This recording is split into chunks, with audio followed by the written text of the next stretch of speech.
मी आजच्या तारखेला नामदेव दळवींना माझे गुरु मानतो. ते का, त्याचं उत्तर देतो आता. तेव्हा दुसऱ्यांच्या नाटकाचे निर्मात्यांकडे बघून आम्हाला खूप असे हाऊस होतं, अरे यार यांच्याकडे निर्माता आहे. प्रवीण तरडे एक ऍक्टर म्हणून जेव्हा तुमच्याकडे असतात तेव्हा ते खूप वेगळे असतात, आणि ते एक डिरेक्टर म्हणून बसतात तेव्हा म्हणजे जमीन आणि आसमान असा फरक असतो त्यांच्यात. दिघे साहेबांचे जे चाहते होते त्यांनी हा सिनेमा खूप पोचवला. मोबाईल 2 आता म्हणतात ना पोस्ट प्रोडक्शनच्या स्टेजला आहे, कारण की आजकाल काय होतं, जे वन टाइम प्रोड्युसर असतात ते बिचारे आले की त्यांचं नुकसानच होतं. किती वाईट सिनेमा असला तरी तो बघावा, म्हणजे आपल्याला काय नाही करायचंय हे सुद्धा त्याच्यातून कळतं. काही फसवे डिरेक्टर सुद्धा असतात, बरोबर, की त्यांना त्यांचा स्वार्थ साधायचा असतो की पिक्चर होऊन देत, बाकीचं गेलं उडत. काही निर्माते तो विकून टाका, आता मला रिलीज बिलीज नको, माझे टाकलेले पैसे द्या. आधी याला खूप कळतं म्हणून आलेले असतात, पण हा आता निगेटिव्ह बोलतोय आपल्याबद्दल, आपल्या सिनेमाबद्दल, म्हणजे याला काही कळत नाही. फॉल्स कमिटमेंट कधीच करू नये, कारण एक निर्माता जेव्हा मरतो ना, जेव्हा तो थांबतो तेव्हा आपल्या इंडस्ट्रीचं नुकसान होत असतं.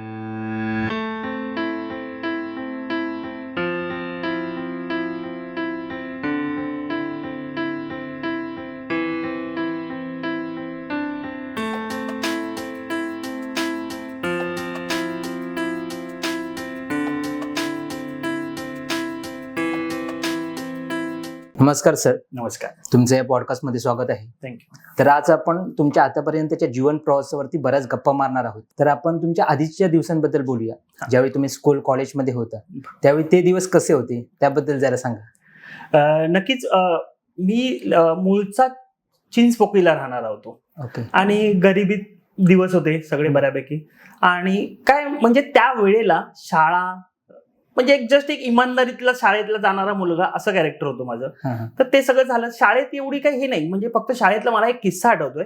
म्हणजे लहानपणी आपल्या शाळेत आपल्या एक वर्गात एक विषय असा घडायचा की कोणतरी एक मुलगा डोळे बंद करतो आणि बाकीची सगळी मुले येऊन त्याला मारतात. आणि माझ्या आयुष्यात हे असं कधीच नाही.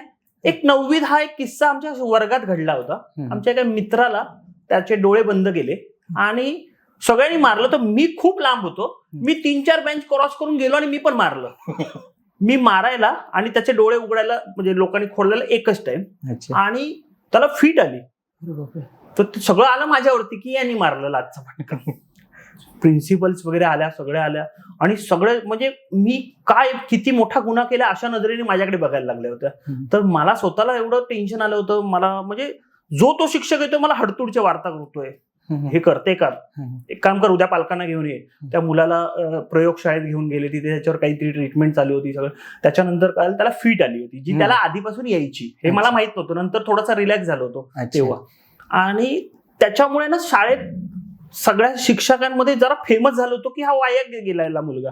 पण तसा मी नव्हतो, मी अभ्यासू मुलगा होतो. पण त्या विषयामुळे माझ्याकडे बघण्याचा दृष्टिकोन वेगळा झाला होता. आणि 9वीत त्याच वेळेला 1-2 महिने झाले होते, आणि त्या शाळेत काही एक निबंध स्पर्धा असा एक विषय आला होता, जो पूर्ण महाराष्ट्राची सगळ्या शाळा त्याच्यात पार्टिसिपेट करणार होते. तर आपल्या शाळेतून कोण कोण जात आहे असं सगळ्यांना उठवण्यात आलं. तर कोणच हात उचलत नव्हतं. तर आमच्या ज्या मॅडम होत्या, तळवलकर मॅडम, त्यांनी स्वतः मला उठवलं. उभा राहा, नारकर उभा राहा. तर म्हटलं हा तू भाग घे, शाळेत शिकण्यात काय कामधंदे करणार नाही तू याच्यात भाग घे जा. तर माझं एक असं होतं की जेव्हा एखादा पिरियड शिक्षक नाही येत वर्गात, त्या वेळेला फक्त गंमत करणं आणि गोष्टी सांगणं, त्याच्यासाठी मला उठवलं जायचं. तू गोष्टी सांग, मुलांना करमणूक कर. आणि ते मी करायचो. पण ते आपसू घ्यायचं, म्हणजे मला काही कुठची स्टोरी वाचलेली नसायची, काही नसायचं, आपसू घ्यायचं ते, आणि ते करायचो मी. आणि त्या स्पर्धेत मी भाग घेतला, सगळं झालं, आणि मी विसरून सुद्धा गेलो होतो. आणि आमचं 10वी चालू झालं होतं, आणि तेव्हा त्याचा रिझल्ट आला. आमच्या शाळेतून मी आणि अजून एक मित्र होता माझा, आम्ही दोघं नंबरात आलो होतो. अरे वा. मी पहिला होतो, तो दुसरा होता. पण म्हणजे ना तिथून एक म्हणजे लिखाण करायची, एखादं काहीतरी लिखाण करणं, हे जे तिथून माझ्यात सुरू झालं. आणि ते सुरू झालं, ते थांबलं नाही. म्हणजे म्हणता येईल की 11वी नंतर मी सिद्धार्थ कॉलेजला होतो. त्यांच्या एकांकिका वगैरे चालू असायच्या, त्याच्यात थोडं थोडं प्रयत्न केला. पण कसं सगळी मोठे मोठे आर्टिस्ट होते, एवढा लगेच सपोर्ट मिळत नव्हता. बरोबर. पण तरी पण आपल्या दरवाजाच्या मागून जे दिसतंय ते आपण काहीतरी वेगळं चाललंय असं सगळं चालू होतं तेव्हा. त्याच्यानंतर मला नामदेव दळवी, मोठे आर्टिस्ट आहेत ते, त्यांचं वात्रट मेले नावाचं नाटक चालू होतं. आणि नामदेव दळवी एकदमच माझ्या समोरच्या बिल्डिंगमध्ये राहत होते. तर त्यांना एकदा मी विचारलं की म्हटलं सर मला हे नाटक बघायचं तर काय करता येईल. तर ते मला बोलले एक काम कर, ठाण्याला ये, गडकरी रंगायतनला, तिथे रिहर्सल चालू आहेत आमच्या एका कॅरेक्टरसाठी, तू ये, तू बघ, तुला कळेल काय असतं नाटक ते. तर मला म्हणजे मोठी सुवर्ण संधीच होती की नाटकाचे रिहर्सल बघायला मिळणं. बरोबर. मी गेलो त्यांच्या सांगण्यानुसार, तिथे गेलो, ते त्यांची ऑलरेडी रिहर्सल चालू होती, बसलो, भेटलो. त्याच्यानंतर त्यांनी मला कुतूहल, म्हणजे मला असं झालं की तुला नाटक बघायचंय का, नाटक आयुष्यात कधी थिएटरला जाऊन नाही बघितलेलं. तर त्यांनी बोलवलं, म्हटलं हा मला बघायचं, आवडेल मला. तर मला बोलले एक परवा दामोदरला शो आहे, तू ये तिकडे. मी गेलो दामोदरला शोला. तर मला तिथे गेल्यावर, स्टेजवरती गेल्यावर त्यांनी मला 2 पास दिले. माझ्यावर एक माझा मित्र पण होता. तर मी गेलो, बसलो, सगळं झालं, नाटक चालू झालं. नाटक बघता बघता असं झालं ना की जे विंगेत जातात म्हणजे काय करतात ती लोक, ते कळत नव्हतं. जे समोरून बघताना हे काय घडतं. इंटरव्हलच्या नंतर मी विंगेत गेलो, त्यांना भेटलो आणि मी त्या मित्राला सांगितलं तू इथेच बस, मी तिकडे आहे. आणि मी नामदेव सरांशी बोललो की म्हटलं मी इथे उभा राहिलो तर चालेल ना. त्यांनी सांगितलं फक्त कोणाला डिस्टर्ब करू नकोस, लांब उभा राहा. तो म्हटलं हा ठीक आहे. पण तिथून नाटक बघणं एक वेगळीच कला होती. आणि मला त्याची उत्सुकता लागली कर्टन मधनं नाटक बघताना, की अरे किती भारी आहे, काहीतरी ही वेगळं लाईफ आहे. म्हणजे जो माणूस स्टेजवरती काहीतरी वेगळी भूमिका करतो तो कर्टन मध्ये आल्यावर ऑफ होतो डायरेक्ट. जो ऑन असतो स्टेजवर तो डायरेक्ट ऑफ होतो. हे काहीतरी वेगळं आहे जे ऑडियन्सला दिसत नाही ना. बरोबर. तर आहे ना, मला ते वेड लागलं नाटकाचं. तर मी नामदेव दळवींना म्हणतात ना सेफ्टी सारखा चिकटायला लागलो होतो की पुढचा प्रयोग कुठे. तर त्याच्यानंतर एक 2-3 दिवसानंतर तो प्रयोग होता गडकरीला, ठाण्यात. आणि मी तेव्हा चिंचपोकळीवरनं आलो आणि मी पहिल्यापासून नाटक बघितलं विंगेतून पूर्ण उभं राहून. तर तेव्हा मी त्यांना एक रिक्वेस्ट केली की सर ते काळोख होतो ना तेव्हा ही काही मंडळी जातात आणि ते काही वस्तू, तर मी जाऊ शकतो का त्याला. म्हणजे माझं म्हणणं होतं की ऑडियन्स असताना मला स्टेजवर जायचंय.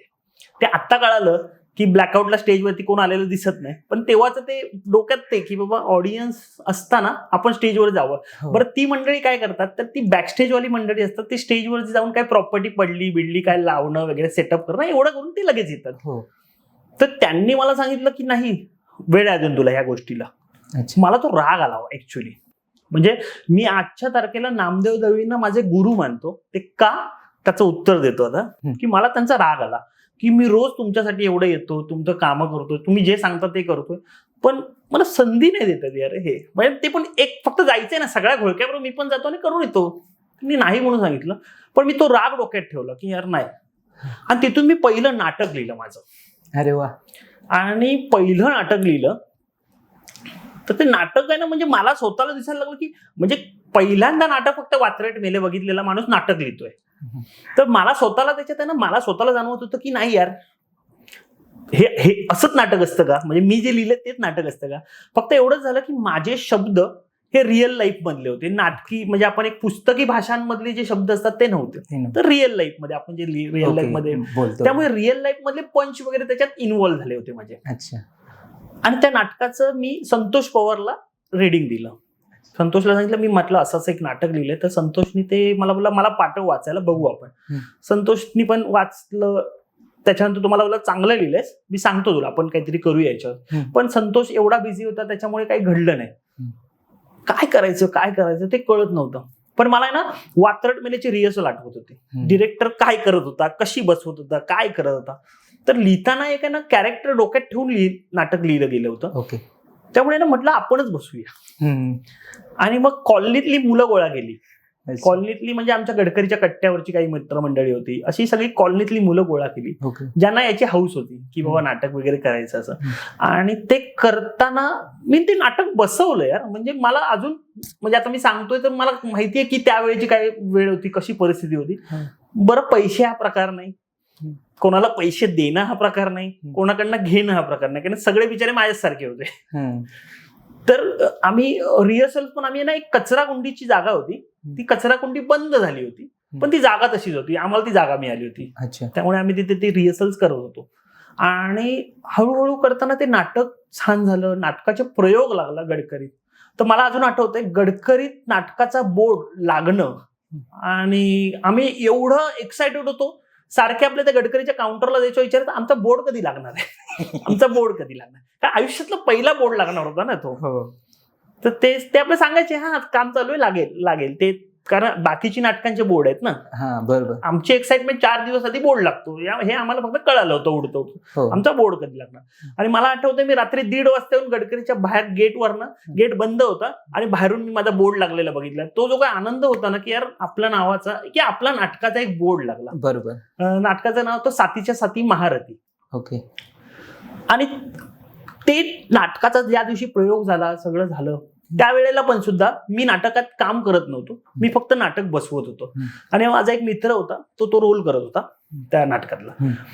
तर ते करता करता त्याच्या घरच्यांना कळालं की हा नाटक करतोय, बंद, नाटक करायचं नाही. तर असं झालं. तो खूप मला रिक्वेस्ट करायला लागला, बोलतो सॉरी असं नाही मी करू शकत. आणि माझं असं झालं, सगळं काही माझं तुझ्यावरती होतं, तू माझा लीड होतास, आता मी काय करू. 2 दिवसावर प्रयोग आला, काहीच नाही, काहीच होऊ शकत नाही. खूप प्रयत्न केले आम्ही, त्याच्या आई वडिलांना समजवायचा प्रयत्न केला. नाटक म्हणजे छे असं होतं ते. आता काय ते सगळ्या मुलांचं तेच, सर तुम्हाला सगळं माहितीये, तुम्ही उभे राहा. आणि मी ऍक्टिंगला उभा राहिलो. अरे वा. पहिल्यांदा. अच्छा. स्टेजवरती पहिल्यांदा ऍक्टर. आणि मी त्याच्यातून म्हणजे म्हणतात ना, म्हणजे त्याच्यामुळेच मी लेखकाचा जन्म झाला, डिरेक्टरचा जन्म झाला, ऍक्टरचा जन्म झाला. आता याच्यासाठी पहिला म्हणजे जो काही प्रयोगासाठी पैसा लागतो, पैसा तर आमच्याकडे कोणाचा संबंध नाही. तेव्हा माझे एक मित्र होते, त्यांनी मला थोडी हेल्प केली की चल आपण करूया तुझं नाटक. आणि त्यांनी शो लावला. फक्त त्यांनी एवढंच सांगितलं की मानधन वगैरे नाही मिळणार, तुमचा जो काही खर्च आहे तो मी करतो. ते पण खूप मोठी गोष्ट होती, आम्हाला स्टेजची महत्व होतं. आणि आम्ही तिथून तो प्रयोग चालू झाला. आणि तिथून मग ना म्हणजे प्रयोग चालू झाल्याच्या नंतर ती एक हाव लागली, आता पुढचा प्रयोग. पैशाचा आम्हाला काही संबंधच नसायचा, कारण मिळणारच नाही किंवा काहीच तो विषय नाही. पण ती एक हाव लागली, यार आता पुढचा प्रयोग, आता पुढचा प्रयोग, आता पुढचा प्रयोग. आणि ते चालू असताना मी नामदेव सरांना पण बोललो, म्हटलं सर मी नाटक बसवलंय, तुम्हाला यायचंय.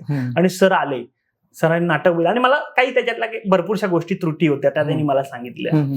पण मला अजून आठवतंय, तेव्हा आम्ही म्हणजे आमच्या प्रोड्युसर जो आमच्या सोबत उभा होता काही शोज साठी, त्यांच्या म्हणजे म्हणतात ना, त्यांचे टाकलेले पैसे निघावे आणि त्यांनी आमच्यावर पुढचे अजून प्रयोग करावे, ही एक आशा. बरोबर. तर आम्ही काय केलं, तिकीट प्रिंट झाल्या, सगळं आलं. तर गडकरीला तिथे ठेवलंय. बरं आमचे थोबडे बघून कोण हे येणार आहे ऑडियन्स, की यांना बघायला जावा. बरोबर बरोबर. तो विषयच नव्हता. म्हणजे आम्हाला बुकिंग काउंटरला पण आम्ही आपले रोज विचारतो किती तिकीट गेल्या, 1 गेली, आज तेच एकच आहे तुमचा आकडा. तर असं झालं, एका ऑडियन्स समोर काय करायचं आपण. तर मग काय करता येईल आता याच्यात, कसं म्हणजे आपण ऑडियन्स कसा आणायचा. मग आम्ही एक युक्ती केली की आमची रिहर्सल सकाळी चालायची आणि आमची टोटल 16 जणांची टीम होती. अच्छा. तर ती 16 जण आम्ही 4-4ची टोळ्या केल्या. अच्छा. तुम्ही 4, तुम्ही 4, तुम्ही 4, तुम्ही 4. आम्ही 4-4 जण असे गोळा केले आणि गडकरीच्या आजूबाजूच्या बिल्डिंग मध्ये फिरायला सुरुवात केलं, तिकीट कॅनव्हासिंग, तिकीट विकायला. तर मला अजून आठवतं, पहिल्या दिवशी ना आम्हाला तिकीटला एवढा रिस्पॉन्स नाही आला. आम्ही सगळ्यांनी मिळून 7-8 तिकीट विकल्या, पण तो आनंद होता, आपण विकल्या, काही तिकीट विकलेत. पण दुसऱ्या दिवशी आम्ही एक वेगळी स्ट्रॅटेजी लावली. की लोकांना सांगितलं काय आहे की तुम्ही बच्चन साहेबांना बघत आलात, आज बच्चन साहेबांचा मुलगा आला, तुम्ही त्याला मोठं करता. बरोबर. ऋतिक त्यांच्या वडिलांचं नाव घेऊन, रोशन सरांचं नाव घेऊन, की त्यांना तुम्ही बघत आलात, आज त्यांचा मुलगा आला, त्याला तुम्ही सपोर्ट करता. बरोबर. आज जर तुम्ही आमची एक तिकीट घेतली तर आम्हाला पुढे जायला एक पायरी मिळेल. बरोबर. असं आम्ही काही लोकांना कन्व्हिन्स केलं आणि लोक खरंच घेत होती. त्याच्यानंतर म्हणजे ना मला अजून एक आजी होत्या, मला त्यांचं आठवतंय, त्यांना खूप असं वाईट वाटलं. त्याने आम्हाला आतमध्ये बसवलं, पाणी वगैरे दिलं आणि त्याने आजीने सांगितलं, बाबा मला येता नाही आहे ना, पण मला एक तिकीट दे, मी कोणाला तरी पाठवतो. अच्छा. म्हणजे असं ते एक प्रवास सुरू झाला. पण म्हणतात ना, मला अजून मी नामदेव सरांना गुरु मानतो याचं मी उत्तर देत होतो. तेच सांगतो की जर आज नामदेव सरांनी मला त्या बॅकस्टेजला पाठवलं असतं काळोखात, मी आज तेच करत बसलो असतो. बरोबर. त्यांच्यामुळे आज मी इकडे आलोय. बरोबर. आणि मी म्हटलं ना, आणि प्रत्येक वेळेला हे असंच झालं आयुष्यात की बाबा तिथून नाटक करत गेलो, नाटकाच्या सिनेमाकडे गेलो. म्हणजे म्हणतात ना गरज, की नाही अरे यार हे आता कोण करणार, शट, चला आपण उभं राहूया. बरोबर. आता हे कोण करणार, कोण नाही, चला आता आपण उभारूया. आणि असं करत करत गेलो. तसं मला अजून एक नाटक आठवतं, आता आपणच नावाचं नाटक. ते खूप छान म्हणजे गाजलं होतं, मला पारितोषिक पण खूप मिळाली होती. अजमल कसाबवरती आम्ही नाटक केलं होतं. आणि ते नाटक करताना आपले उज्ज्वल निकम साहेब पण आले होते एका शोला. त्या नाटकाचे 25 प्रयोग झाले. आणि त्याच्यानंतर आमचे जे निर्माते होते त्यांचा काही फायनान्शियल प्रॉब्लेम झाला, त्यांनी ते नाटक थांबवलं. तर आता आमचं असं झालं, आता काय करायचं, नाटक थांबलं. तर मग आम्ही सगळ्या मुलांनी, बरं मला अजून एक आठवतंय की आमचे जे आर्ट डिरेक्टर होते किंवा बाकी जे सेट लावायचे, सेटिंग लावायचे, बाकी सगळ्या गोष्टी, ते सगळे आमच्या सोबत होते. आणि सगळे 10 वेळा तेच विचारायचे, अरे नाटक का नाही चालू करत आहे. तर मग आम्ही एक काम केलं, एक दिवशी मीटिंग घेतली आणि मीटिंग घेऊन सगळ्यांना सांगितलं की यार निर्माता नाहीये आपल्याला, काय करताय. तर मला अजून आठवतंय, आमचा जो आर्ट सांभाळत होता त्याने हात वर केला की सगळा सेट माझ्याकडनं फुकट, मला पैसे नका देऊ, फक्त जे टेम्पोचं जे डिझेल लागतं तेवढं फक्त भरा, बाकी फुकट. असे एक एक जॉईन झाले. मेकअप दादा बोलला आम्हाला पैसे नको, आर्टिस्ट आधीपासूनच पैसे नको, हे करूया आपण, नाटक करायचं. आणि असं करून आम्ही ते नाटक पुन्हा उभं केलं. आणि नाटकाचं नाव होतं आता आपणच. नाटकाचा निर्माता आमच्याकडे नसल्यामुळे नाटकाचा निर्माता होता आता आपणच. आणि याच्यावरनं ते नाटकाचं नाव आणि निर्माता हे आलं. आणि आम्ही ना नाटक चालू झाल्यावर लोकांकडनं अभिप्राय मागायचो. आणि लोकांकडनं अभिप्राय म्हणजे तुमच्याकडे ज्या तिकीट्स आहेत त्याच्या मागे तुमचा अभिप्राय कळवा आणि तुमचा नंबर कळवा आम्हाला. म्हणजे पुढच्या वेळेला आम्हाला तुमच्याशी बोलता येईल, तुमच्याकडनं काही त्रुटी मिळाल्या आम्हाला की आम्ही काही कमी करतोय किंवा काही चुकीचं करतोय तर ते सुधारता येईल या पॉईंट. आणि मला आठवतंय की माझ्याकडे अजून तो बंच आहे सगळा रेडी तसाच्या तसा, की जेव्हा म्हणजे आता कसं असतं, एखादा नाटकाचा प्रयोग संपला की आर्टिस्ट पहिले उभे राहतात का पेमेंट, त्यांचं पाकिट त्यांना त्यांचं जातं व्यवस्थित. आम्ही तेव्हा एक्साइटेड टू, नाटक संपलं, मेकअप काढला, कमेंट्स काय आल्यात, आपलं तिकीट्स कुठे आहेत, आणि ते वाचून त्याचा आनंद घेऊन घरी जायचो की बाबा हेच आमचं मानधन. अरे वा. आणि लहानपण किंवा तरुणपण हे ह्या अशा लहानपण तर स्ट्रगल मध्ये गेलं, पण त्यावेळेला काही नाटक किंवा याचं काही हे नव्हतंच, काही एंट्री करिअर किंवा असं काही नव्हतं. पण कॉलेज पासून मग ही जी काही लत लागली. आणि नामदेव दळवी सरांचं खूप मोठं हे आहे त्याच्यावरती की त्यांनी जर मला तेव्हा संधी दिली असती, जा ते उचल, तर मी आज तेच करत बसलो असतो, आज मी इथे नसतो. बरोबर. पण सर कसं आहे की समोरचा आपल्यावरती विश्वास ठेवतो न ठेवतो, बरोबर, पण स्वतःवरती विश्वास असणं खूप गरजेचं असतं. 100% जे तुमच्यावरती होतं. 100%. म्हणूनच पहिल्याच नाटकात लेखक, दिग्दर्शक, अभिनेता आणि नंतर निर्माता अशी तुमची सुरुवात झाली. बरोबर. पण मग तुम्ही हेच करायचं की कॉलेज नंतर जॉब वगैरे? हो, नक्की. मी कॉलेज नंतर जॉब करत होतो. ओके. कारण की काय ना, घर चालवणं ही खूप मोठी गरज होती.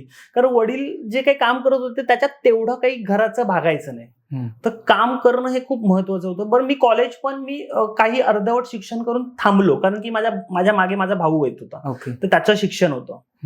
तर मग मी थांबलो की बाबा नाही, भावाचं शिक्षण होऊन दे. त्यामुळे मग मी माझं शिक्षण थांबवलं आणि मी जॉब करायला लागलो. जॉब शिकता शिकता काही ठिकाणी केलं, काही म्हणजे असं म्हणतात ना, जे काय जॉब आहे ना, बस पैसे मिळणार ना, मी करतो ते. फक्त तिकडे सगळीकडे रिक्वेस्ट हीच करायचो की मला संध्याकाळी माझी नाटकाची रिहर्सल असते, त्यासाठी सोडा, बस, बाकी काही नाही. बरोबर. आणि सगळीकडे असंच ऍडजस्टमेंट वगैरे वगैरे होत होतं. आणि मला अजून आठवतंय, काही ठिकाणी मी भिवंडी महानगरपालिकेत प्रायव्हेट ऑक्ट्रॉय डिपार्टमेंटमध्ये काम करत होतो. तो प्रायव्हेट होता, तो जकारनाका, तिथे ऑक्ट्रॉय डिपार्टमेंटला काम करत होतो. आणि तिथे काम करताना लोकांना असं वाटायचं अरे हा मजबूत पैसा कमवतो, पण मला माहिती होतं काय होतं ते. पण माझी वेळ जी होती, मला नाटकाची, शूटिंगची, जे छोटे मोठे काही रोल करायचो त्याच्यासाठी जी मिळायची ना, त्याच्यासाठी मी खुश होतो. हा जॉब बेस्ट आहे आपला. हो, असं. आणि मग तुम्ही स्वतःचा स्टुडिओ वगैरे कधी सुरू केला? आता सांगू तर, जेव्हा नाटक करत होतो तेव्हा आमच्यातला म्हणजे आता आपणच नावाचं नाटक जे चालू होतं, तेव्हा आमचं असं चालू झालं की ह्या नाटकाचा सिनेमा होऊ शकतो. असं भरपूर जणांनी सांगितलं, तरी ह्या नाटकाचा सिनेमा काय करत नाही, ह्या नाटकाचा सिनेमा खूप भारी होईल. आणि त्याच्या आमच्या मीटिंग चालू झाल्या होत्या. बरं, सिनेमासाठी खूप करोडोच्या घरात पैसा लागतो, म्हणजे हे आपण नाहीच, म्हणजे तिथे जाऊच शकत नाही, विषयच काढायचा नाही त्याचा. त्यामुळे तिकडे काही लक्षच गेलेलं नाही कधी आमचं. पण ते नाटक करताना मी, विकास पवार जो आता माझा पार्टनर आहे, तर विकास आणि मी आम्ही एकत्र आलो तो सिरियलचं प्रोडक्शन करायचा. पण Okay. कुठे नाटकाचे शो म्हणजे ही सगळी मंडळी, आमची सगळी जी गँग होती ती ठरलेली गँग, ती सगळी एकत्र असायची. फक्त म्हणजे याचं निर्माता बनणं हा जो विषय होता, किंवा एखादा स्टुडिओ चालू करणं किंवा काय करणं, आता आपणच आमचा जेव्हा प्रयत्न चालू झाला, आणि आमचा मित्र गणेश जेठे त्यात चांगला रोल करत होता, मोठा रोल करत होता, आणि गणेश आमच्यातनं म्हणजे गणेशला ब्रेन हॅमरेज झालं त्या वेळेला. त्यामुळे म्हणजे आमची सगळी टीम अशी फुटली. म्हणजे आता गणेशसाठी काय कळत नव्हतं काय करायचं. बरं, त्याचा जो काही खर्च होता तो खूप खूप खर्च होता त्या ट्रीटमेंटसाठी, तो सुद्धा आमच्या टीमनी केला. इकडून तिकडून गोळा करून करून. त्याचा भाऊ होता, त्याच्या भावानी बऱ्यापैकी मदत केली, आणि सगळ्यांनी मिळून तो खर्च केला. आणि मला अजून आठवतंय, आम्ही परेलच्या ग्लोबल हॉस्पिटलच्या खाली उभे होतो, आणि आम्हाला डॉक्टरांनी सांगितलं होतं की साधारणतः 21 तास लागतील त्याच्या ऑपरेशनला. पण भरोसा त्यांनी 10% गॅरंटी दिली होती, त्याच्यातून तो रिकव्हर होईल की नाही. आणि साधारणतः अर्धा एक तासात वरून मेसेज आला की गणेशचं ऑपरेशन झालं आणि सक्सेस झालं. आम्ही एवढ्या जोरात तिथे ओरडलो होतो, मला अजून आठवतंय की आम्हाला आजूबाजूची लोक ओरडली की हॉस्पिटल आहे, पण आम्हाला तो एक्साइटमेंट वेगळी होती ते गणेशसाठी. आणि पण त्याच्यानंतर गणेश थोडासा म्हणजे म्हणतात ना, ज्या ट्रीटमेंटमुळे वगैरे ह्या इंडस्ट्रीतून जरा बाजूला गेला, त्याची बॉडी त्याला साथ देत नव्हती, तो तरी पण खूप हे करत होता, पण ते तेवढं होत नव्हतं. पण त्यावेळेला आमची टीम बऱ्यापैकी अशी विखुरली गेली. म्हणजे काय झालं ना, थोडे प्रत्येक जण पर्सनली ट्राय करायला लागले. आता जे आम्ही ग्रुपनी ट्राय करत होतो, जे पर्सनली सगळे ट्राय करायला लागले. म्हणजे उदाहरणार्थ एखाद्या मोठ्या तलावात उडी मारायची, जे सगळ्यांनी एकत्र मारणं, आता सगळे इंडिव्हिज्युअली काम करायला सुरुवात केली. त्याच्यात विकास पवार आणि आम्ही एकत्रच राहिलो. आम्ही म्हणजे एकत्र राहून ती जोडी ठेवली. त्या दरम्यान आम्ही एक रंगायतन महोत्सव नावाचा इव्हेंट चालू केला होता, जो गडकरीलाच गणेश जेठे वगैरे आम्ही सगळ्यांनी मिळून एक रंगायतन महोत्सव. तर त्याचा उद्देश असा होता आमचा की आम्ही जेव्हा स्ट्रगल करत होतो, जेव्हा आम्ही गडकरीच्या कट्ट्यावर असायचो, तेव्हा दुसऱ्यांच्या नाटकाचे निर्मात्यांकडे बघून आम्हाला खूप असे हाऊस होतं, अरे यार यांच्याकडे निर्माता आहे, आमच्याकडेच नाही झालं, आम्हाला कधी मिळणार आहे. आणि मग त्या नाटकांना आम्हाला थोडीफार कोणतरी ओळखायची गडकरीतली माणसं, त्यामुळे आम्हाला फुकटमध्ये नाटक बघायला मिळायचं. आता काही नाटकं बघून तर असं वाटायचं, अरे ह्या नाटकाला निर्माता मिळाला रे. म्हणजे प्रत्येकाला आपलं बाळ मोठं चांगलंच वाटत असतं. आमचं असं व्हायचं की यार याला मिळालं, आपल्याला का नाही मिळेल.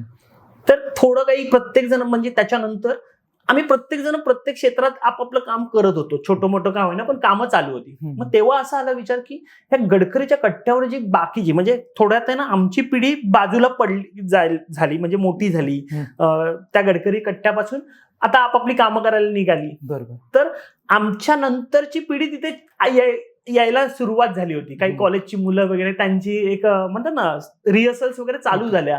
तर ते बघून आनंद वाटायचा, अरे ही आपल्या पुढची पिढी आहे आता, जी आता गडकरी कट्ट्यावरती बसते, येते, सगळं चाललंय.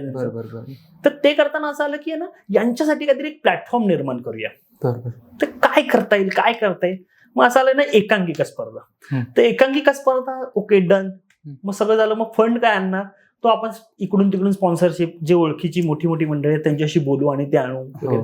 आणि मला आठवतंय की पहिल्याच वर्षाला आम्ही जो काही सक्सेस मिळवला एकांकिका महोत्सव, आणि आज रंगायतन महोत्सव खूप मोठी स्पर्धा झाली. आज 11व्या वर्षात पदार्पण केलं स्पर्धेने. पण ते करताना मुलांना जे संधी देत होतो, मला अजून आठवतंय तेव्हा आयुष्य एक होताना नावाची एकांकिका होती, जी आम्ही तालीम हॉलला त्याचा प्राथमिक फेरीला आम्ही बघितली होती. तर आमच्या डोक्यात बसलं की यार याचा सिनेमा होऊ शकतो, यार खूप भारी सिनेमा होऊ शकतो. तर ते झालं आणि स्टेजवरती त्याचा फिनाले झाला. फिनालेला महेश कोठारे सर होते. महेश कोठारे हे बघितल्या सांगितलं की याचा सिनेमा होईल. तर मग आमच्या लेखक डिरेक्टर जो होता संजय जामखंडी, त्यांनी सरांना सांगितलं की नाही, सचिन नारकरांनी ऑलरेडी लॉक केलाय हा. बरं, मी लॉक केलाय, हातात पैसा नाही, फक्त ओळखी आहेत, लोकांच्या ओळखी आहेत. आणि मला अजून आज सुद्धा असं वाटतं की मी जे काही कमवलं ते माणसं कमवली आहेत सगळी. आणि त्याच्यावरती मग तो सिनेमासाठी निर्माता शोध, काय करता येईल. आणि एक असा हे आलं आमच्या आयुष्यात की त्याच्यासाठी आमच्याकडे फंड उभा राहिला त्या सिनेमासाठी. आणि त्या माणसाने जबाबदारी दिली, फक्त परत करायची तुमची जबाबदारी. आणि तिथून आमचं एक निर्माता म्हणून पहिलं पाऊल आलं, जो सिनेमा होता भेटली तू पुन्हा. अच्छा. जो वैभव तत्ववादी आणि पूजा सावंतला घेऊन केला, जो आयुष्य एक होताना एकांकिकेचं नाटक सिनेमा केला होता. Okay okay okay. त्यानंतर एक सिनेमा आला ज्याचा तुम्ही भाग होता, धर्मवीर. त्याने सर्वांच्या करिअरला एक कलाटणी मिळाली. 100%. ओके. तर त्या सिनेमाबद्दल तुम्ही सांगा. नक्कीच. त्या सिनेमाबद्दलचं एक म्हणजे त्याची उत्सुकता म्हणजे काय की मी एक लव सुलभ नावाचा सिनेमा प्रोड्यूस करत होतो त्यावेळेला, आणि त्याच्यात मंगेश देसाई सर आणि प्रवीण तरडे हे होते. बरं, माझ्या सिनेमात जसं आपण एखाद्या सिनेमाची सुरुवात करतो, स्क्रिप्टवरती श्री गणेशाय नमः लिहितो किंवा श्री गणेश प्रसन्न वगैरे, माझ्या याच्यात सुद्धा मी हे लिहिल्याच्या नंतर कास्टिंग पहिलं नाव मंगेश देसाई असतं. रोल काही असो, पहिलं नाव मंगेश देसाई, कारण ते आम्ही एकदम बॉन्डिंग आमचं एकदम स्ट्रॉंग, काही असो आम्ही एकत्र. तर आम्ही ते करताना तो सिनेमा चालू होता लव सुलभ, आणि एका असा स्लम एरियामध्ये तो चालू होता सिनेमा. तर त्या सिनेमाचं शूट करताना तिकडे आम्ही व्हॅनिटी वगैरे घेऊन जाऊ शकत नव्हतो, कारण खूप निमुळता रस्ता होता, ते पॉसिबल नव्हतं. बरं, आर्टिस्ट मोठे होते, प्रवीण तरडे वगैरे सगळे होते, तर आम्ही तिथे काही लोकांच्या रूम घेतल्या होत्या जिथे आम्ही त्यांना बसवायचो तिथे काम असं. तर नंतर एक काम करताना एक म्हणजे जिथे यांना आम्ही बसवलंय तिथून यांचा जो शॉट होता तो खूप जरा लांब होता. तर असं झालं, रे ह्यांना खूप लांब यावं लागतंय त्या उन्हातून चालत तिथून, बरं रस्त्यावरची लोक पण त्रास देत आहेत वगैरे, काय करता येईल. तर तिथेच बाजूला एक पत्र्याची शाखा होती शिवसेनेची, तर तिथे आमचा अकाउंटंट म्हणजे माझा भाऊ प्रदीप नारकर तो बसला होता, तो त्याचं काम तिथे करत होता. तर मी ती जागा बघितली, म्हटलं अरे हे बेस्ट आहे, म्हणजे इथे बसवलं तर म्हणजे शॉट लागला की डायरेक्ट बाहेर, आणि पूर्ण दिवसभर आम्ही तिथे त्या चौकातच होतो, त्यामुळे ते मला एकदम कम्फर्टेबल वाटलं. तर मी प्रवीण सरांना आणि मंगेश देसाईंना दोघांना पण मी सांगितलं की म्हटलं सर, ते बोलला नो प्रॉब्लेम, तिकडे बसा, इकडे बसतो, काही प्रॉब्लेम नाही, बसतो आम्ही इथे. आणि मंगेश सर आणि प्रवीण सर तिथे बसले. मला आठवतं प्रदीप सुद्धा होता आणि मी होतो त्या रूम मध्ये त्यांच्याशी. आणि त्या शाखेमध्ये दिघे साहेब म्हणजे भरपूरसे फोटो लागलेले होते, भरपूरसे फोटो, म्हणजे दिघे साहेब तिथे काही कार्यक्रमाला गेलेले किंवा काय असे भरपूरसे फोटो लागलेले होते. तो नरेश मस्के साहेबांचा एरिया होता, आणि नरेश मस्केंचे वगैरे असे बऱ्यापैकी तिथे फोटो होते. तर ते बघता बघता प्रवीण तरडेंनी विषय काढला की हे आनंद दिघे साहेब ना. तर तिथून जो विषय सुरू झाला आणि त्यांचे किस्से सुरू झाले की दिघे साहेब काय होते, दिघे साहेब कसे होते, सगळ्या गोष्टी दिघे साहेबांबद्दल सगळ्या गोष्टी निघायला लागल्या. त्याच्यावरती जवळजवळ अर्धा एक तास चर्चा. ती चर्चा झाल्याच्या नंतर प्रवीण तरडेंच्या तोंडातून असं आलं, अरे यांच्यावर सिनेमा झाला पाहिजे. लगेच मंगेश देसाई सरांनी विचारलं, करणार का, आपण करूया. अरे वा. आणि असा तो सिनेमा, त्याची मूठ बांधली गेली आणि तो सिनेमा तिथून तो सुरू झाला. अच्छा. काही लोकांना वाटतं की हे पॉलिटिकल स्टंट होता, काय होतं, हे थोडक्यात कावळा बसायला आणि फांदी तुटायला असं झालं होतं, पण सिनेमा घडण्यामागचा इतिहास हा होता. अरे वा वा, खूपच छान. नंतर तो खूप सुपर डुपर हिट झाला. त्यानंतर काय, कशा प्रतिक्रिया वगैरे आल्या लोकांच्या? नाही, आता मी सांगितलं म्हणजे प्रवीण तरडे एक ऍक्टर म्हणून जेव्हा तुमच्याकडे असतात तेव्हा ते खूप वेगळे असतात, आणि ते एक डिरेक्टर म्हणून बसतात तेव्हा म्हणजे जमीन आणि आसमान असा फरक असतो त्यांच्यात. आणि प्रवीण सरांनी म्हणजे सुरुवातीपासून त्यांच्या गोष्टी, त्यांच्याबद्दल माहिती मी भरपूरशी गोळा करत होतो, आणि Pravin Tarde as a director म्हणून त्यांच्याबरोबर काम करणं खूप मोठं एक हे होतं. आणि प्रवीण सरांना असं कुठचीच गोष्ट ऍडजस्टमेंट वाली चालत नाही, जे पाहिजे ते पाहिजे. आणि डेफिनेटली त्याचं म्हणजे ती चीज होते, ते आता सिनेमा होताना दिसत होतं. पण मला आठवतं धर्मवीर जेव्हा त्यांनी लिहिला, आणि एखाद्या सिनेमाचं वाईब्स असतात ना की हा सिनेमा चांगला होईल, पण मला ना म्हणजे मला जेव्हा प्रवीण सरांनी स्क्रिप्ट, आमची सगळ्या टीम सोबत आमचं जेव्हा रीडिंग झालं, प्रवीण सरांनी मला विचारलं काय वाटतं नारकर, कसा झाला, कसं वाटतंय स्टोरी. म्हटलं सर, आता मला सिनेमाचं शूटिंगचं तर दूरची गोष्ट, मला प्रीमियर कधी येतोय असं झालंय मला, हा मला सगळ्यांसोबत प्रीमियरला बघायचा सिनेमा, म्हणजे शूट तर खूप मोठी गोष्ट आहे, पण मध्येच स्क्रिप्ट लेवललाच मी एवढा पुढे गेलोय. आणि तिथूनच तो दिसायला लागला होता की नाही, हा पिक्चर वाजणार. बरोबर. आणि साहेबांना मानणारा ठाण्यातला सगळा वर्ग.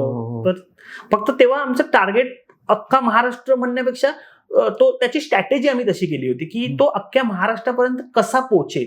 कारण की दिघे साहेब जे शिवसैनिक आहेत अख्ख्या महाराष्ट्रात त्यांना माहिती होतं, पण अख्ख्या बाकी महाराष्ट्रातल्या बाकीच्या मंडळीनं दिघे साहेब नव्हते माहिती. ते हो. ठाण्यात खूप होते, मुंबईत होते, वाशीत होते, सगळीकडे दिघे साहेबांचं सगळीकडे होतं, पण ते शिवसैनिकांपुरतं होतं. हो हो सर्वसामान्य माणसांना ठाण्यातलं माहिती होतं बरोबर की बरोबर बाबा दिघे साहेब काय आहेत, कसे होते ते. बरोबर ते पोहोचवण्याची एक जबाबदारी आली आणि नक्कीच झी आमच्या सोबत आलं आणि झीनी ते कार्य बऱ्यापैकी पार पाडलं छानपैकी.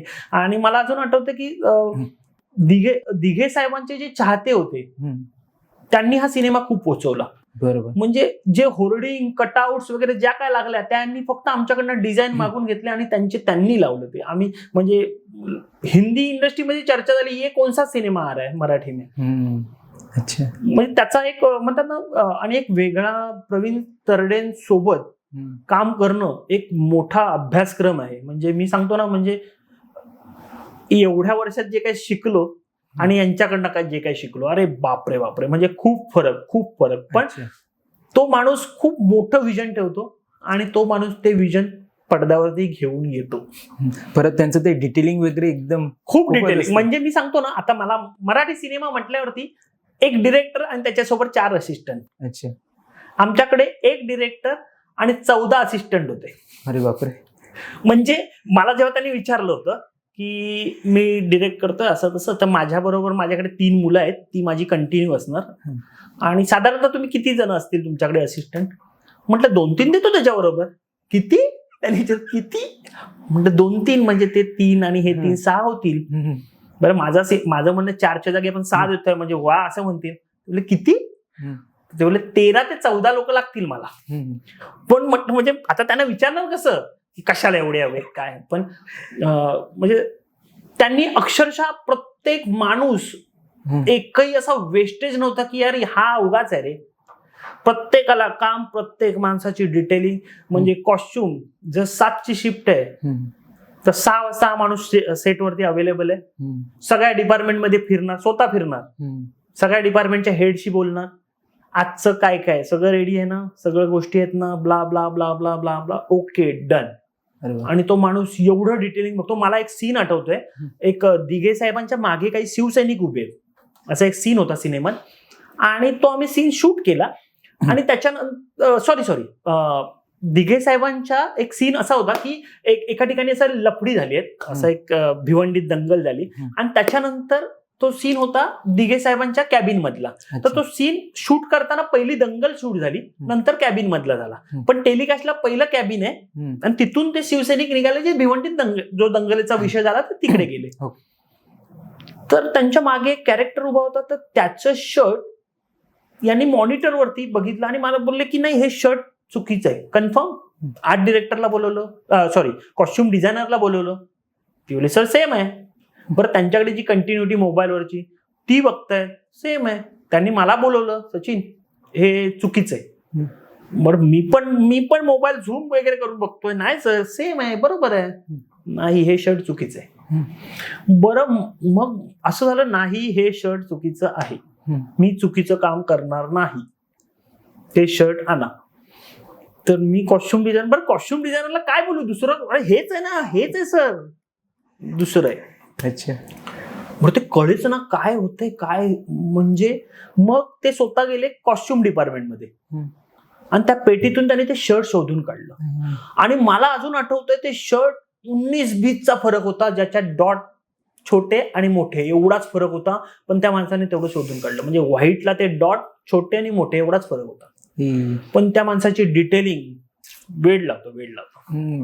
हे छोटे छोटे डिटेलिंग्स आहेत, त्यामुळे त्या चित्रपटाला एवढं यश मिळालं. नक्कीच. आणि जसं तुम्ही म्हणालात की या चित्रपटामुळे दिघे साहेब संपूर्ण महाराष्ट्रभर पसरले. बरोबर. कारण काय व्हायचं की माझी जी एजची जनरेशन आहे त्यांना ते दिघे साहेब पोस्टरवरती बघून माहिती होती की बाळासाहेब ठाकरे किंवा शिवसेनेचे जे पोस्टर्स असतात त्याच्यावरती दिघे साहेबांचा फोटो असतो. पण त्या चित्रपटामुळे सर्वांना समजले ते. एक्झॅक्टली. आणि आता धर्मवीर 2 पण येतोय. बरोबर. तर त्याबद्दल जरा सांगा, तो कधी रिलीज होणार आहे किंवा कोणत्या धर्मवीर 2 आता म्हणतात ना पोस्ट प्रोडक्शनच्या स्टेजला आहे.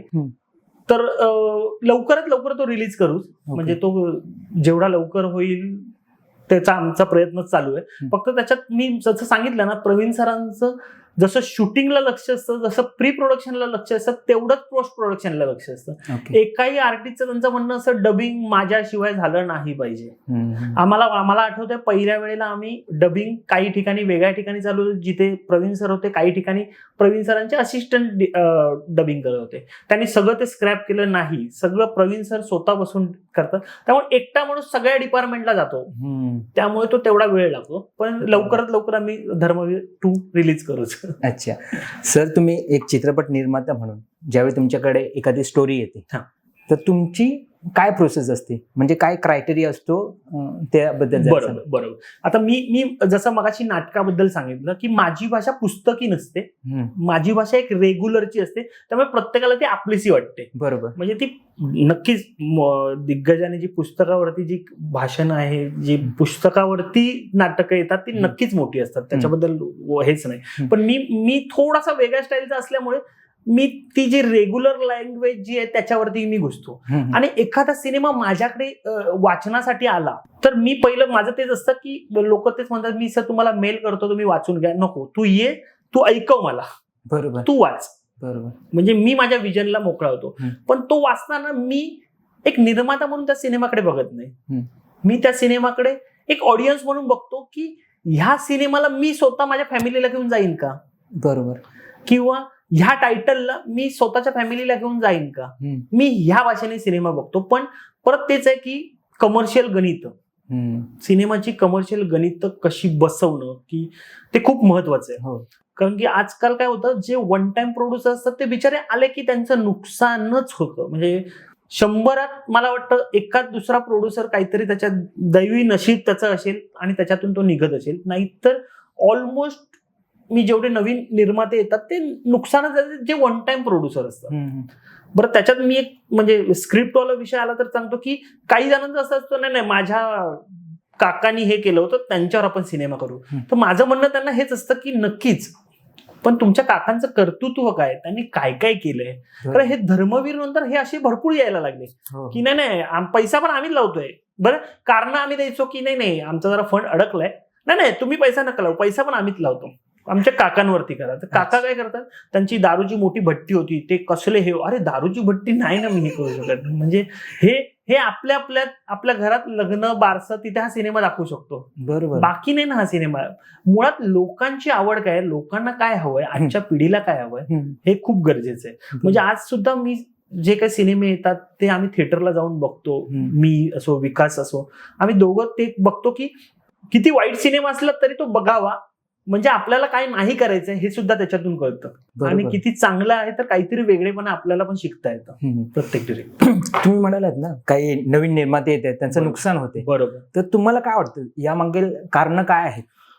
मी सांगतो आता काय होतं. म्हणजे माझा अनुभव, कारण की भरपूरसे निर्माते फसल्याच्या नंतर येतात आणि सांगतात नाही सर आम्हाला हे असं सांगण्यात आलं होतं, तसं सांगण्यात होतं.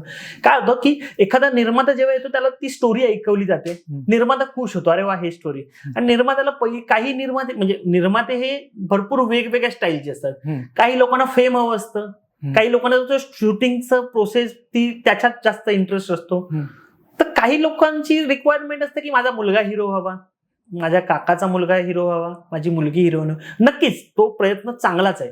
पण आपल्या मुलांकडे किंवा आपला काकाचा मुलगा, आपली मामाची मुलगी किंवा माझी मुलगी, तिच्यात ते पोटेन्शियल आहे का, बरोबर, तिने याच्या आधी काही केलंय का. डायरेक्ट पैसा आहे म्हणून निर्माता होणं किंवा त्याला हिरो करणं हे चुकीचं आहे. मग त्यांनी काही कार्यशाळा केल्या आहेत का, एकांकिका केल्या आहेत, काही नाटक केलंय का.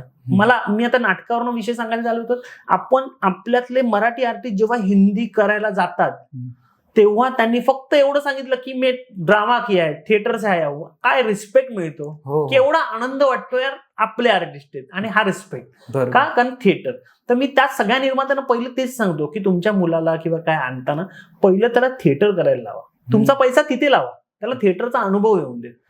कारण थिएटरचा जो अभिनय आहे ना, कारण तो कसा आपण नाट्य प्रयोग म्हणतो, रोज वेगवेगळ्या प्रयोग करायचा असतो. बरोबर. आज मी रिॲक्शन ही दिली नाही रे, ही वाजली नाही, आलीच नाही पाहिजे, उद्या मी काहीतरी वेगळं करीन, देन मी ते वेगळं रिॲक्शन येतं, अरे नाही ही वाजली, चलो आता ही मी कंटिन्यू करेन, असं काहीतरी वेगळ्या गोष्टी होतात. तर तसंच या निर्मात्यांना म्हणजे ना, स्टोरी त्यांना आवडली, चला बरं त्याच्यात काही काही डिरेक्टर्स किंवा मी असं हे नाही सांगत, पण काही फसवे डिरेक्टर्स सुद्धा असतात बरोबर. की त्यांना त्यांचा स्वार्थ साधायचा असतो की पिक्चर होऊन देत, बाकीचं गेलं उडत, ते बघू नंतर.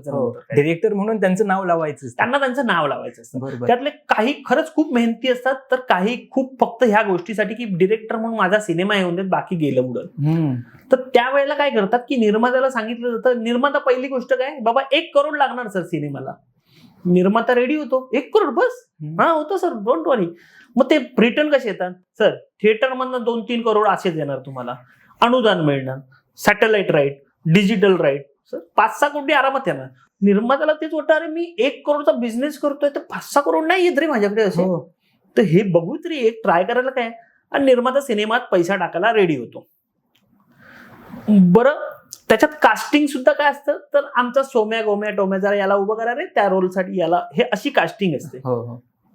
त्याच्यानंतर सिनेमा बनवायला सुरुवात होतं की नंतर कळतं सर जरा आहे ना पैसे थोडेसे लागतील ना अजून. हो का, किती लागतील सर, बाकी काय ना, एक 20-25 लाख रुपये रेडी ठेवा, लागतील, मी वापरणार नाही पण लागतील, तुम्ही रेडी ठेवा.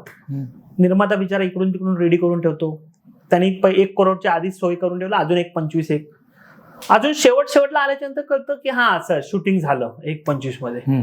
आता ते एडिट वगैरे त्याच्यासाठी वेगळे पैसे लागतात ना सर, मग ते टाकावे लागणार आपल्याला. अच्छा हे असतं का, बरं निर्माता नवीन असतो, अच्छा हे पण असतं, चला शिकायला मिळालं आपल्याला. निर्माता अजून एक 10-20 लाख रुपये अजून टाकतो.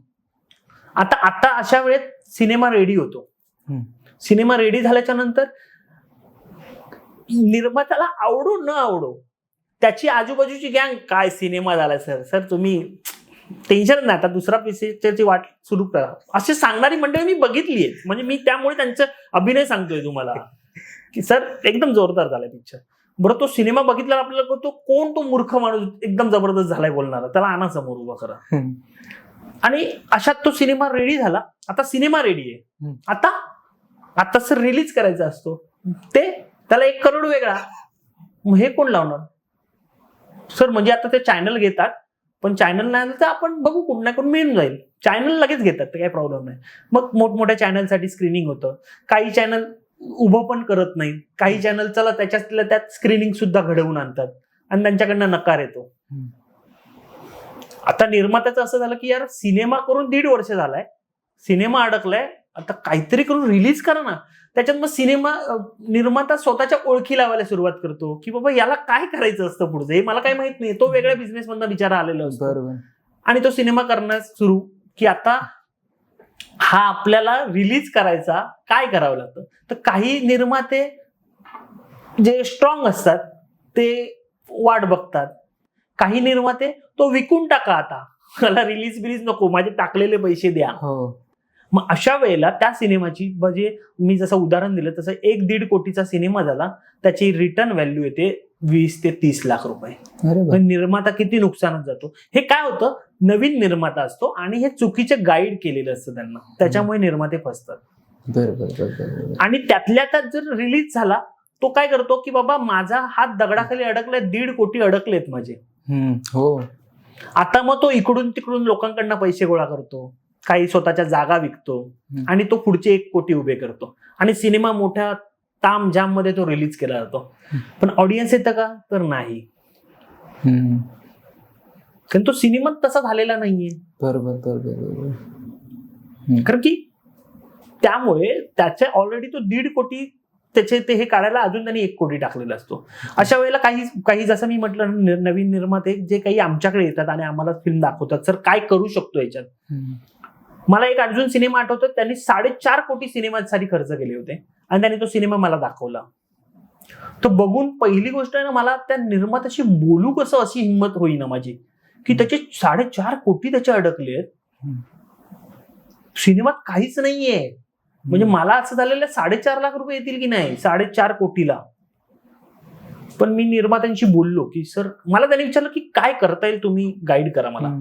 तर आमची मिटिंग झाली आणि त्यांनी मला गाईड करा म्हटल्यावरती मी त्यांना पहिलं म्हटलं, सर मी बिंदास बोलू ना तुम्हाला. ते बोलले नाही त्याच्यासाठी आलो आहे मी तुमच्याकडे, तुम्ही बिंदास सांगता म्हणून आलोय. मी त्यांना सांगितलं सर याच्या पुढे, त्याच्यावर त्यांचं मत असं होतं, सॉरी एक सांगायचं राहिलं, त्याच्यावर त्यांचं असं एक मत होतं की थोड्याफार काही गोष्टी जरा कमी वाटतात ना सर सिनेमात, तर ते आपण परत करू शकतो, नवीन शूट करू शकतो. तर त्याच्यासाठी काय खर्च करावा लागेल ते तुम्ही मला सांगा, ज्याच्याने सिनेमा चांगला होईल. त्याच्यावर मी त्याला एक सजेशन दिलं होतं त्यांना, याच्या पुढे याच्यात 1 रुपयाही न टाकणं हा तुमचा फायदा आहे. बरोबर. हा सिनेमा तसाच बंद करून ठेवा, याच्यात काही घडणार नाही. पण काय होतं ना की हा चहा याला काही कळत नाही, आधी याला खूप कळतं म्हणून आलेले असतात, पण हा आता निगेटिव्ह बोलतोय आपल्याबद्दल, आपल्या सिनेमाबद्दल, म्हणजे याला काही कळत नाही. मग तो दुसरीकडे गेला. तिथून त्याला कळालं, 1 कोटी टाका, रिलीज, मोठा दणका, जबरदस्त पिक्चर आहे. त्या माणसाने 1 कोटीच्या जागी 1.25 कोटी लावले. सिनेमाची एवढी मोठी प्रसिद्धी, सगळं सगळं सगळं सगळं सगळं, थिएट्रिकल कलेक्शन 8 लाख रुपये. आजपर्यंत सिनेमा सॅटेलाइट गेलेली नाही. म्हणजे असे पण असतात. पण मी तरी बऱ्याचशा लोकांना अलर्ट करत असतो, कोणी नवीन निर्माता आला. पण काय होतं ना, काही डिरेक्टर एंट्री करत असतात, प्रयत्न करत असतात. फक्त माझं म्हणणं एवढंच असतं की त्या नवीन डिरेक्टरला की त्यांनी सगळं एक्सप्लेन करावं निर्मात्याला. बरोबर. आणि फॉल्स कमिटमेंट करतो. फॉल्स कमिटमेंट कधीच करू नये. कारण निर्माता जेव्हा मरतो ना, जेव्हा तो थांबतो, तेव्हा आपल्या इंडस्ट्रीचं नुकसान होत असतं. हो.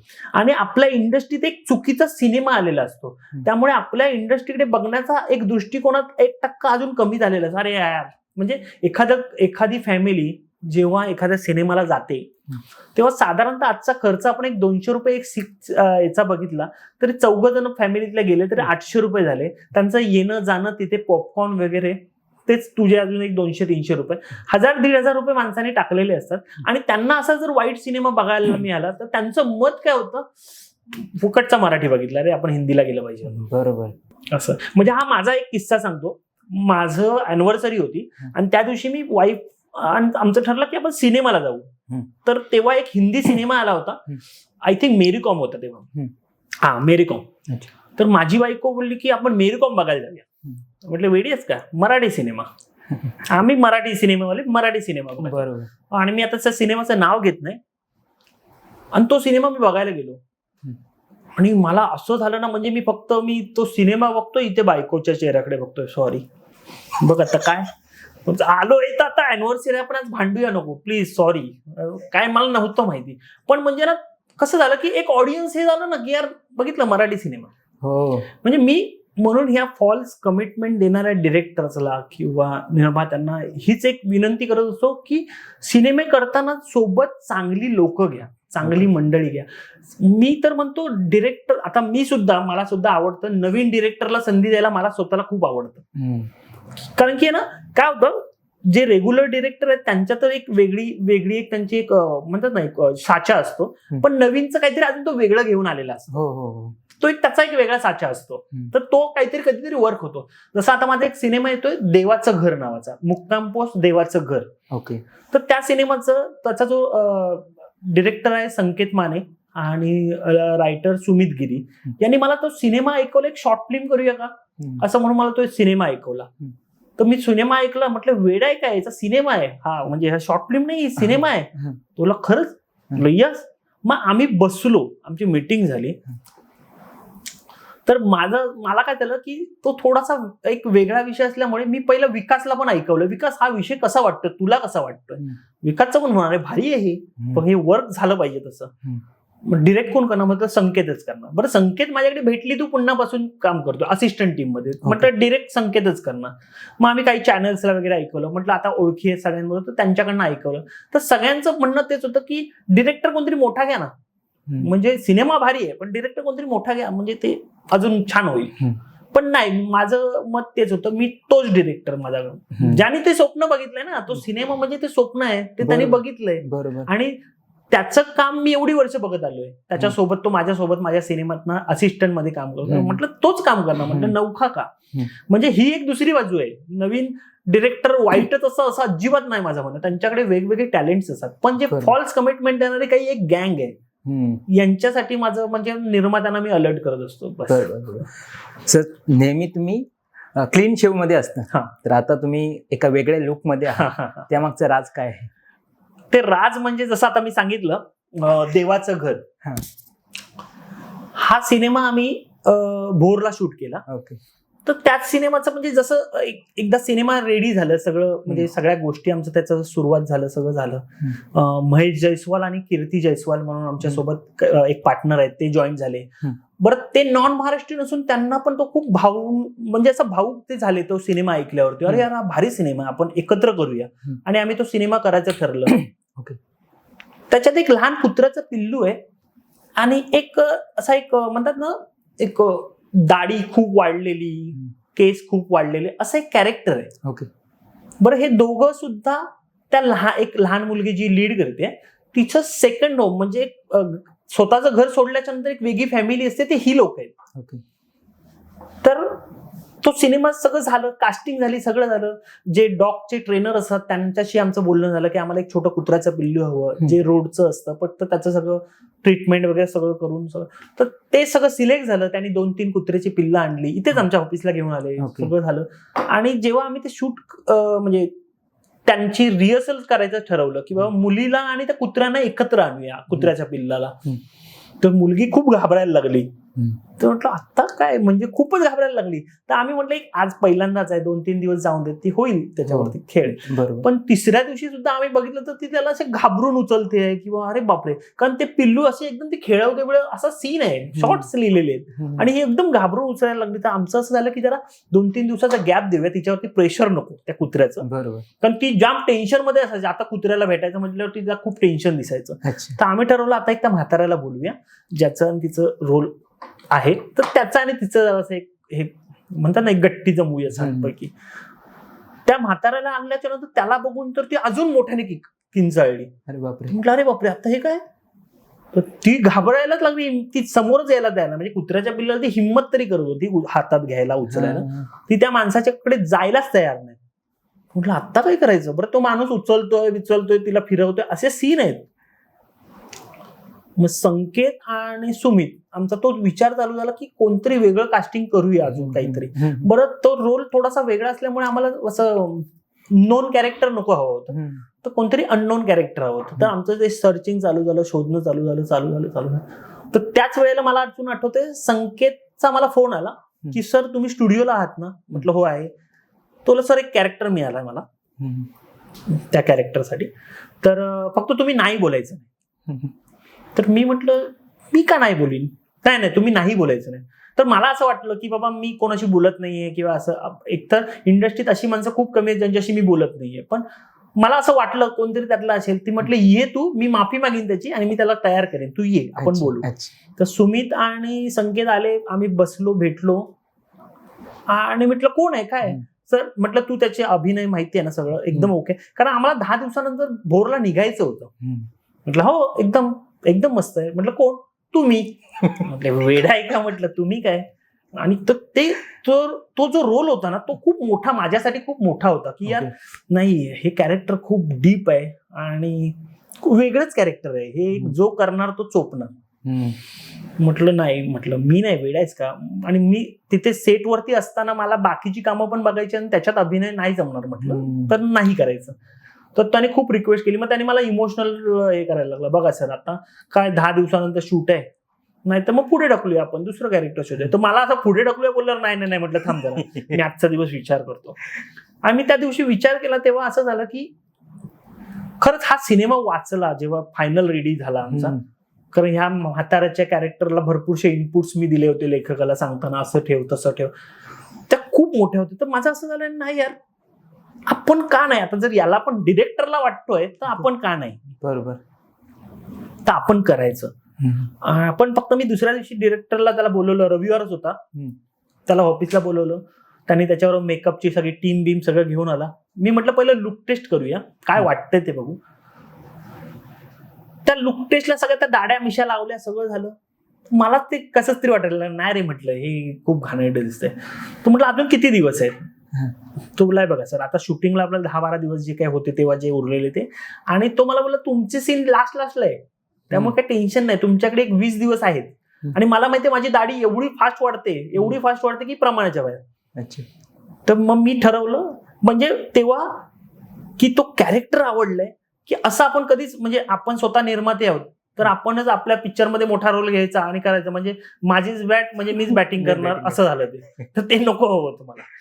पण हा सिनेमा वेगळा होता. देन मी ठरवलं नाही, म्हटलं हा सिनेमा मी करणार. आणि मग तिथून मग मी दाढी वाढवायला सुरुवात केली, सगळं झालं. मला त्याचा एक किस्सा सांगतो की सेटवरती सगळेजण, बरं मी हा रोल करतोय हे माझ्या डिरेक्टरला माहिती होतं, माझ्या कॉस्ट्युम डिझायनरला माहिती होतं, विकास पवारला माहिती होतं, संजू राठोड त्याला माहिती होतं. बाकी हा मी रोल करतोय हा माझ्या बरोबर जे पार्टनर होते महेश जयस्वाल, कीर्ती, यांना सुद्धा माहित नव्हतं.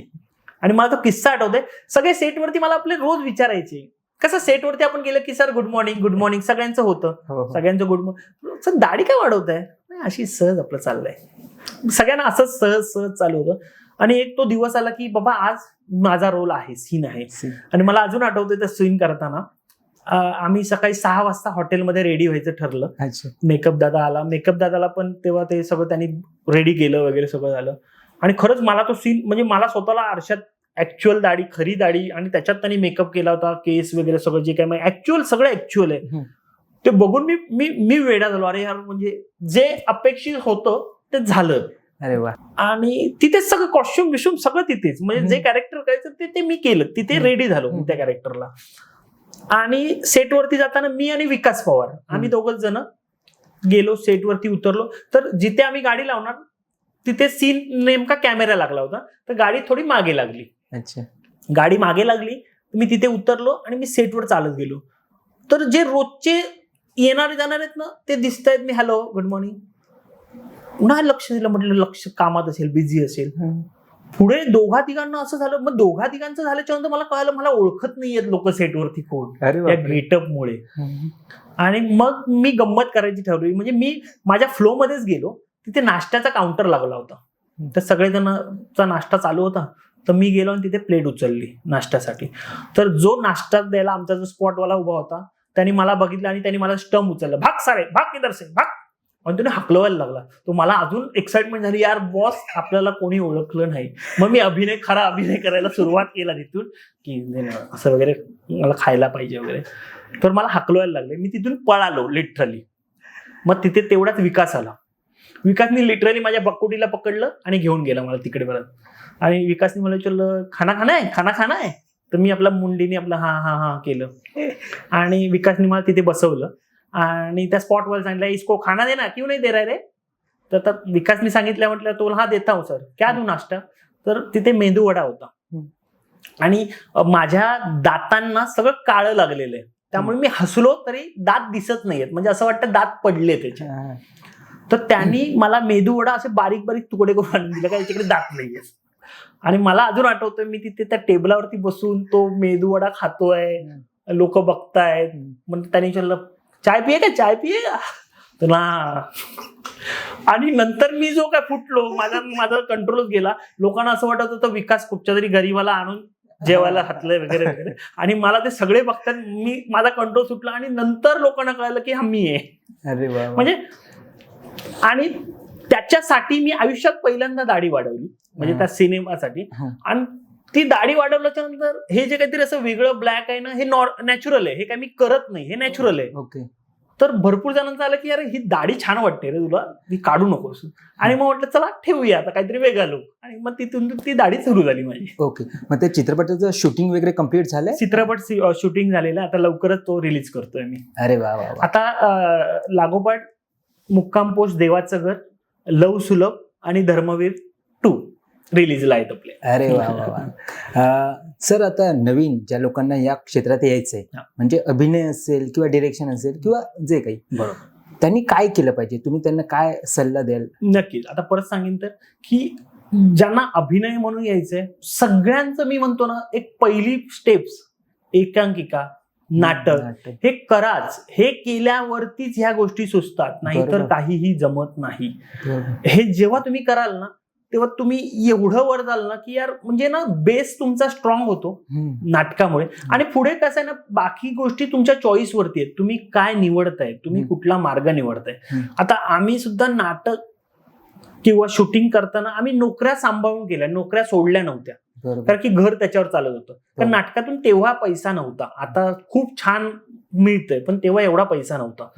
पण ते करता करता जॉब सांभाळणं खूप गरजेचं होतं, कारण घरच्या जबाबदाऱ्या होत्या. बरोबर. त्यामुळे जेव्हा इंडस्ट्रीत, नाटक इंडस्ट्री असो, सिरियल असो, सिनेमा असो, जेव्हा तुमचा दुसरा दगड जो आहे तो एकदम कॉन्क्रीट होईल तेव्हा तो जॉब सोडा.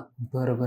कारण आज सुद्धा भरपूरसे मोठे आर्टिस्ट आहेत जे जॉब करूनच हे करतात, त्यांनी सुद्धा जॉब सोडलेला नाहीये. असं पण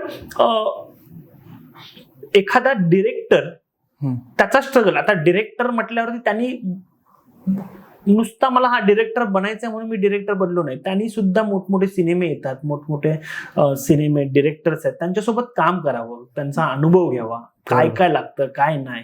मोस्ट ऑफ सगळे ह्याच प्रोसिजरनं येतात, पण काही जे नौखे असतात त्यांना माहित सुद्धा नसतं की कसं जावं, आता काय करायचं असतं, मला निर्माता व्हायचं किंवा मला डिरेक्टर व्हायचं तर काय करावं लागतं. तर ही प्रोसेस आहे खरी. आणि नाटक एक खूप मस्ट आहे आर्टिस्टसाठी. बरोबर. बस. बरोबर. आता सर तुम्ही 3 चित्रपट येणार आहेत तुमचे, अजून काय पुढचे प्रोजेक्ट्स आहेत? हो, आता 2, आता त्यातला एक पठ्ठे बापूराव ओके सिनेमा माझा अनाऊन्स आहे, जो प्रसाद ओक डिरेक्ट करतायत. ओके. प्रसाद ओक आणि अमृता खानविलकर ऍक्टिंग सुद्धा करतायत त्याच्यात. तो एक सिनेमा आहे. आणि अजून एक सिनेमा आहे जो लवकरच मी अनाऊन्स करतोय, प्रवीण तरडेंना घेऊन तो करतोय, तो लवकरच अनाऊन्स करीन मी आता. सर तुम्ही आता एक नवीन बिझनेस चालू केलाय, हो, तर त्याबद्दल जरा सांगा. हो, द लेक व्ह्यू फार्म नावाचं फार्म हाऊस आम्ही चालू केलं आहे. मी, विकास पवार आणि अतुल साळवे आम्ही तिघात मिळून हा एक नवीन व्यवसाय चालू केला आहे. म्हणजे मुळात संकल्पना ती आली कशी, तर 31ला बरं मी ड्रिंक वगैरे मी स्वतः काहीच करत नाही, म्हणजे व्यसन हा प्रकार नाही काय, पण 31ला एक म्हणतात ना, आता तो एक नियम आला की बाहेर पडतात लोक, जातात वगैरे. तर आमचं असं झालं की चला फॅमिलीला घेऊन कुठेतरी बाहेर जाऊ. तर आम्ही फॅमिलीला घेऊन कर्जतला गेलो, सगळेच आमचे सिनेमातले मित्रमंडळी असे सगळे, त्यांची फॅमिली सगळे होते, आणि माझी फॅमिली, विकासची फॅमिली. आणि तिथे गेल्याच्या नंतर आहे ना, त्या रिसॉर्टला आम्ही बघितलं तर अरे यार हे खूप छान आहे रे, असं काहीतरी आपण पण करायला हवं. असं हे विकासचं पण डोक्यात आलं की यार नाही. मग आमच्या दोघांचं डिस्कशन झालं की यार हे करू शकतो का आपण. तर हा यार हे आपण करू शकतो की काय असतं. मग त्या दिवशी मला असं आठवतंय ना की आम्ही ती पार्टी एन्जॉय करण्यापेक्षा तो शिकून घेतो तो बिझनेस, की कसं असतं, काय असतं, काय काय गोष्टी असतात. तर विकासचा भाऊ सुद्धा ह्या इंडस्ट्रीतला असल्यामुळे त्याच्याकडून काही माहिती मिळवली आम्ही की बाबा रिसॉर्ट किंवा फार्म हाऊसला काय काय गोष्टी असतात, कसं असतं, त्याच्यात सगळा बिझनेस काय असतो, तर सगळं ते जाणून घेतलं. आणि मला आठवतंय आम्ही 31 डिसेंबरला आम्ही तो हे केलं, आणि आम्ही एप्रिलमध्ये हा बिझनेस मध्ये उतरलो. आणि टचवूड आज 1 महिना आणि काही 20-25 दिवस झाले तो बिझनेस चालू करून.